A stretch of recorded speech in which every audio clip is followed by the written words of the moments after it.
Hey, salut à tous, ici c'est votre vidéaste potentiellement préféré, et aujourd'hui l'on se retrouve pour un nouvel épisode, nous plongeant une fois de plus dans le monde merveilleux des plagiats de films Disney. Et aujourd'hui c'est même un épisode double, puisque nous parlerons du livre de la jungle via deux films différents, avec un moyen métrage et un court métrage. Sur ce, j'espère que ça vous plaira, et c'est parti.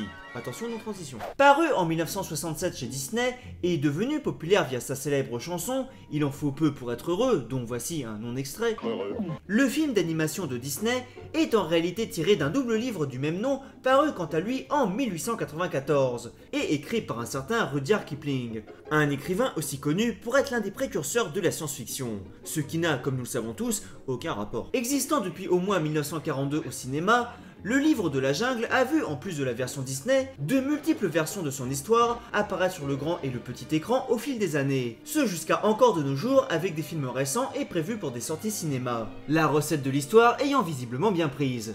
Ou bien le cinéma n'ayant plus aucune idée originale depuis 124 ans.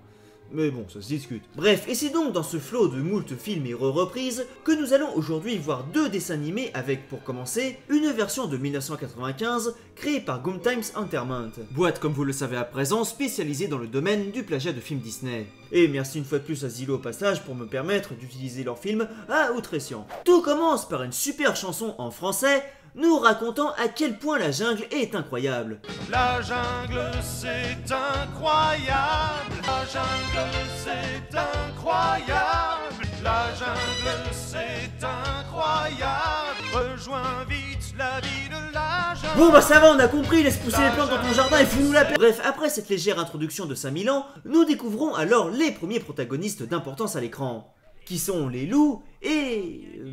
ce...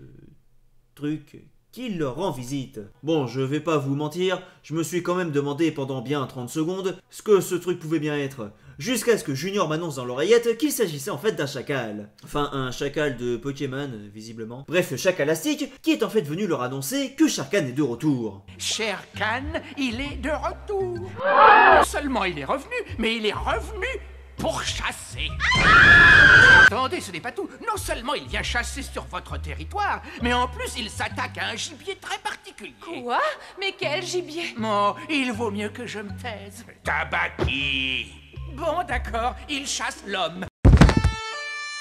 Bref, toute la communauté canine n'en revient pas, mais c'est alors qu'ils entendent soudainement des bruits provenant du terrible buisson. Le loup sautant de suite dedans, sauf que là, il s'arrête en plein vol et... vision d'horreur. Donc alors voilà, je vous explique, en fait, ça c'est un enfant. Je sais que c'est pas facile à admettre vu les dessins, mais... Bref, on découvre donc alors Mowgli, qui va de suite taper l'incruste chez les loups. Et... c'est très le malaise. Sauf que coup de théâtre, le terrible Shere Khan arrive au même moment pour bouffer Mowgli, ce sous une terrifiante scène remplie de grognements.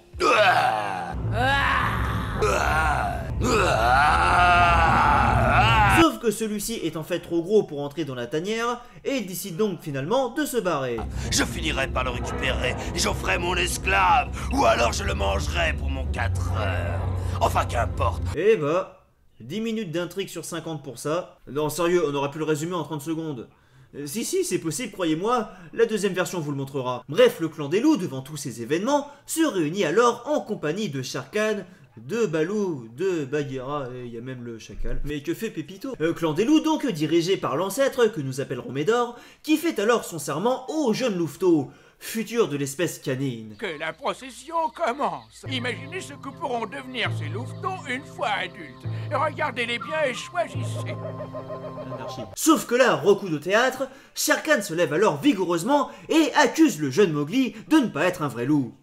Oh là là, on l'avait pas remarqué. Celui-ci réclamant sa peau pour son repas. Sauf que coup de théâtre, Shere Khan n'a en réalité aucun droit de vote sur le conseil des loups, puisque c'est le conseil des loups.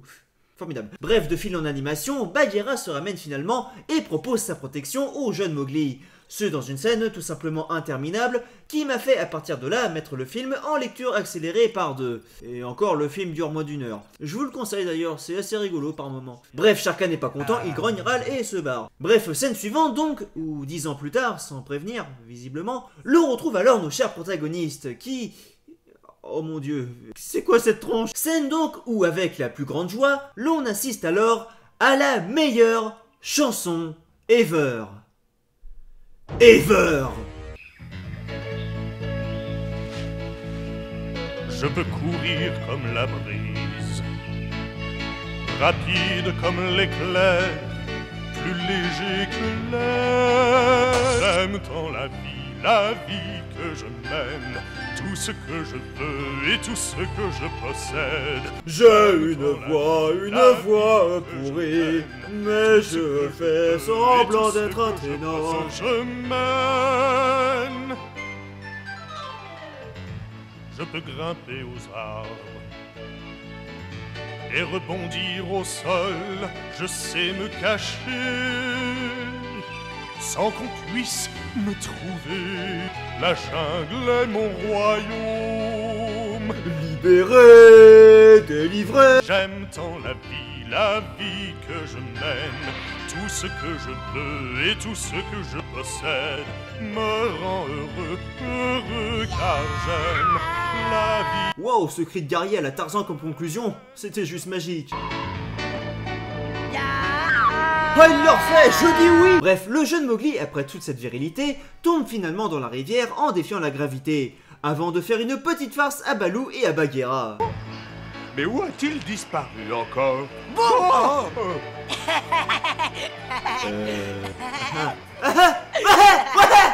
Nos trois amis, apprenant finalement à Mowgli, après ses trépidants rires, à imiter le bruit des animaux.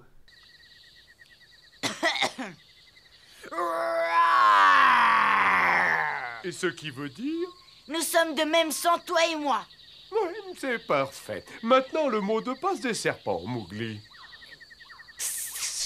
Le malaise étant présent une fois de plus. Sauf que là, Mowgli se fait soudainement enlever par une bande de singes non organisés sur une musique de jazz, tandis qu'il défie une fois de plus la gravité.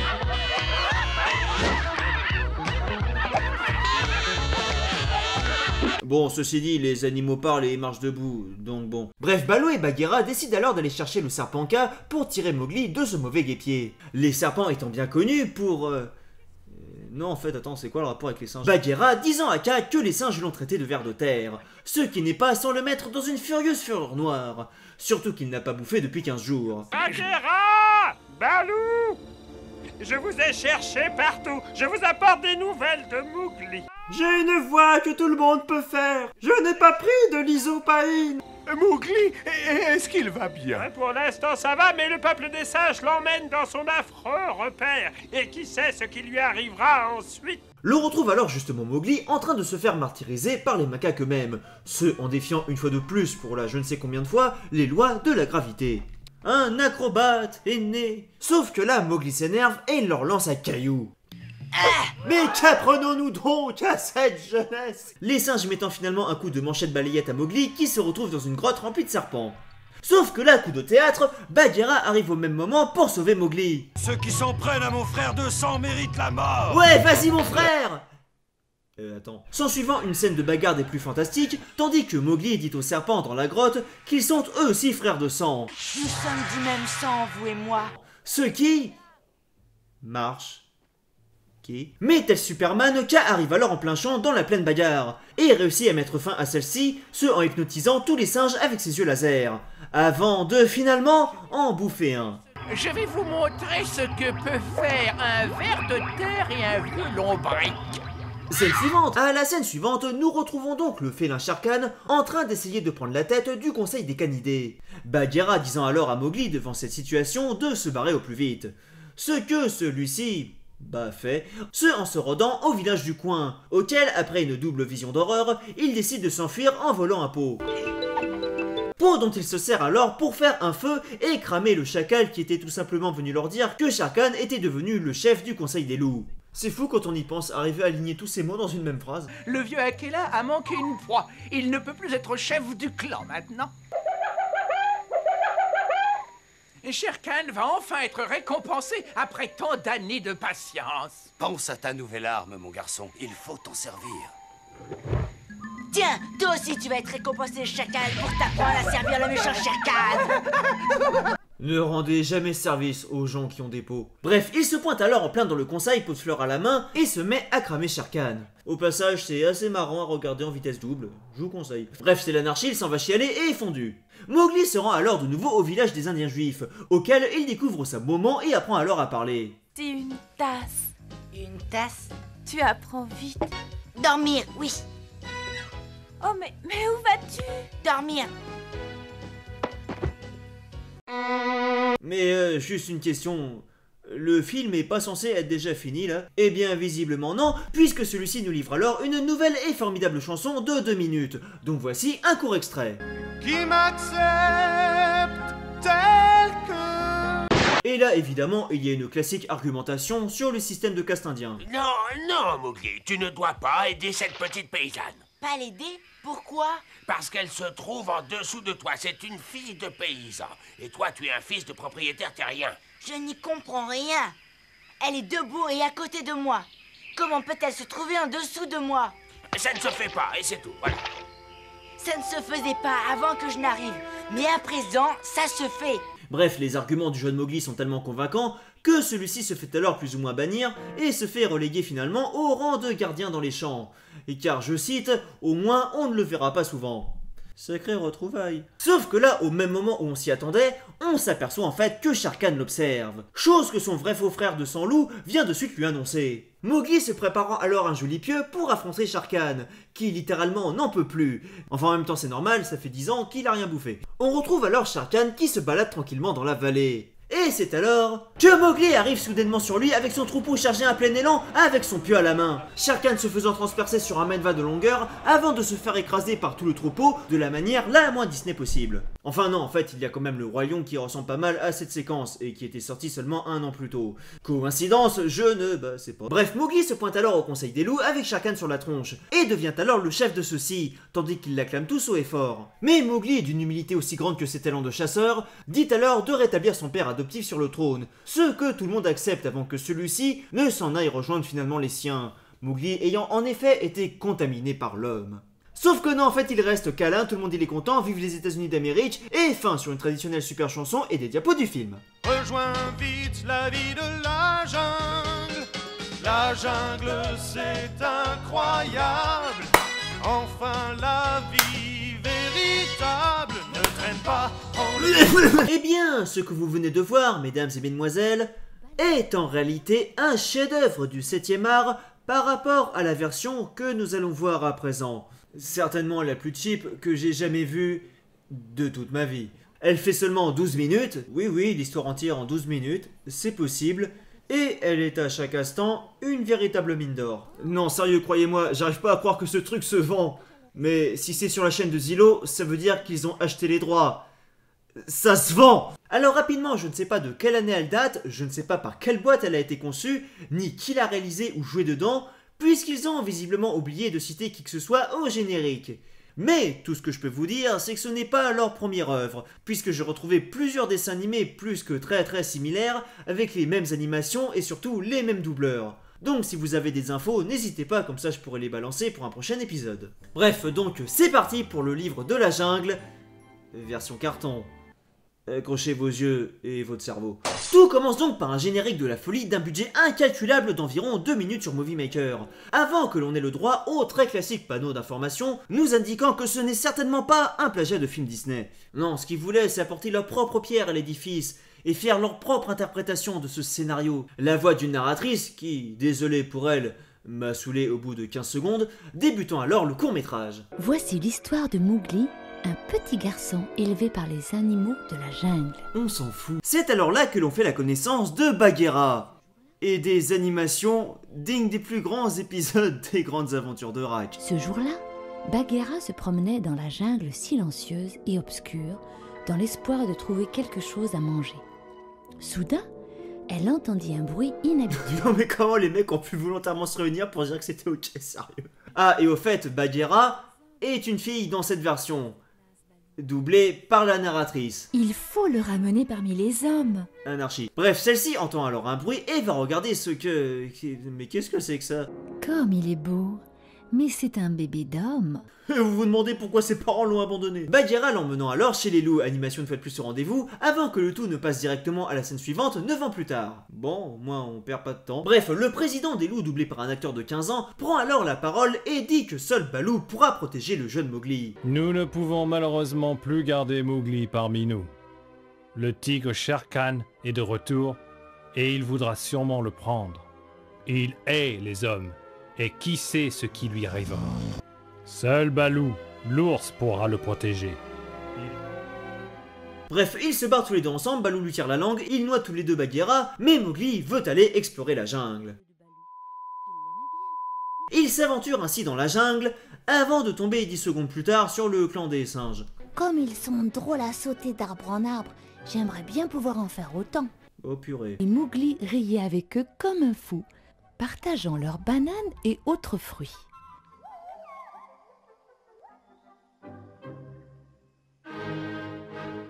Mais les singes étaient rusés, et ils n'étaient amis avec Mowgli que pour l'attirer dans leur domaine, le royaume du roi Louis. Celui-ci s'ennuyait et voulait garder auprès de lui Mowgli pour en faire son bouffon. Je vous invoque, dieu de l'animation, sauvez-nous! Sauf qu'au même moment, Baloo se réveille en plein sommeil pris de terreur et fondu. Et juste pour savoir, c'est quoi votre délire avec les fondus depuis le début du film? Parce que là, en 5 minutes, on a dû en avoir 15. Bref, après ce double réveil et une bagarre des plus incroyables, Baloo donne alors une leçon à Mowgli.